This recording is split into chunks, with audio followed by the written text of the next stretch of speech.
राज्य उत्पादन शुल्क विभागानं सापळा रचून अणुस्कुरा फाटा इथं एका कंटेनरला रोखलं। या कंटेनरची तपासणी केली असता त्यामध्ये गोवा बनावटीच्या मद्याच्या 76,800 बॉटल्स आढळल्या। या प्रकरणी राजस्थानमधील रामजीवन बिश्नोई याला अटक करण्यात आली आहे। या कारवाईत 1,30,50,000 रुपये किमतीचं मद्य, कंटेनर आणि मोबाईल जप्त करण्यात आलाय।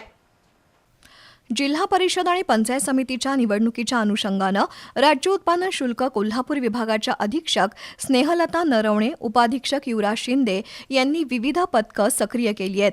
त्यातूनच जिल्हा भरारी पथकाची गस्त सुरू होती। या पथकाचे निरीक्षक सदानंद मस्करे, दुय्यम निरीक्षक अक्षयकुमार साबळे, अजय वाघमारे यांना अणुस्कुरा घाटातून गोवा बनावटीच्या मद्याची तस्करी होणार असल्याची माहिती मिळाली। त्यानुसार या पथकानं बुधवारी अणुस्कुरा घाट परिसरात सापळा लावला। पहाटेच्या सुमारास राजापूर मलकापूर मार्गावरून एक कंटेनर अणुस्कुरा फाट्याच्या दिशेने येत होता। उत्पादन शुल्क खात्याच्या पथकानं त्या कंटेनरला रोखलं आणि तपासणी केली असता गोवा बनावटीच्या विस्कीचे 1,600 बॉक्स आढळले। भरारी पथकानं त्या कंटेनरसह राजस्थानमधील चालक रामजीवन बिश्नोई याला ताब्यात घेतलंय। एकूण 1,15,20,000 रुपयांचं गोवा बनावटीचं मद्य, 15,30,000 रुपयांचं वाहन आणि मोबाईल असं 1,30,50,000 रुपयांचं साहित्य जप्त करण्यात आलंय।